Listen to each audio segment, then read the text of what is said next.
আপনি হয়তো ভাববেন বগুড়ার হয়তো কোনো আলুঘাটির আয়োজনে যেইভাবে মানুষকে মাটিতে বিছানা পাড়াই খাওয়ানো হয়, ঠিক একই দৃশ্য একটি বিয়ের বাড়িতে খাওয়াতে আমরা পেয়েছি। আসসালামু আলাইকুম। আজকে আমি এবং আমার টিম রয়েছে একটি হিন্দু বিয়ে বাড়িতে। এই হিন্দু বিয়ে বাড়ির আজকে একটু অদ্ভুত বিরল দৃশ্য আপনাদের সঙ্গে শেয়ার করব, যা আমার কাছে একদম অন্যরকম লেগেছে। আমি বিগত 5 বছর কাজ করি, তবে এরকম কখনো দৃশ্য দেখি নাই। আমার কাছে অদ্ভুত লেগেছে, মানে আপনাদের কাছে অদ্ভুত লাগবে হয়তো বা। হাজারে 2-1 জন এরকম দৃশ্য দেখেছেন, তারা অন্য কেউ এইভাবে এইরকম দৃশ্য দেখা নেই। আমি সেই দৃশ্যটি আজকে আপনাদেরকে দেখাতে যাচ্ছি। আমি এই হিন্দু বিয়ে বাড়িতে আসে যে দৃশ্যটি দেখলাম, সেটা হচ্ছে এখানে গ্রামের যে প্রাইমারি স্কুল আছে, প্রাইমারি স্কুলের যে পড়ে থাকা যে ভাঙা বাড়িগুলো আছে অনেক আগের, যেগুলোতে আগে ক্লাস নেওয়া হতো, মাটির বাড়ি, সেই ভাঙা মাটির ঘরগুলোতেই কিন্তু এখানে খাওয়া দাওয়ার ব্যবস্থা করা হয়েছে।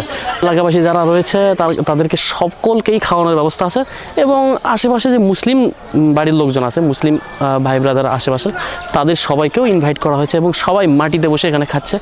এটা কিন্তু বিয়ের বাড়ির দাওয়াত, কোনো মজলিস না।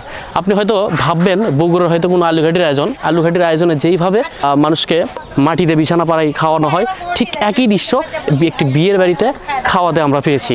আসলে গত 5 বছরে আমার বিয়ে বাড়িতে ইভেন্টের ক্যারিয়ারে আমি এমন দৃশ্য দেখি নাই, যা আমি টিভিতে দেখেছিলাম। আজকে আমি দেখেছি, আপনাদেরকেও শেয়ার করলাম। যদিও বাংলাদেশের 90% মুসলিম, আর বেশিরভাগ মুসলিমই মনে হয় হিন্দু বিয়ে কাছে থেকে দেখে নাই। আমরা চেষ্টা করব এর পরবর্তী ভিডিওতে হিন্দু বিয়ে কিভাবে হয়, প্রথম থেকে একদম শেষ অবধি পুরো রীতিনীতি, তাদের ঐতিহ্য আমরা তুলে ধরার চেষ্টা করব। সবাইকে ধন্যবাদ।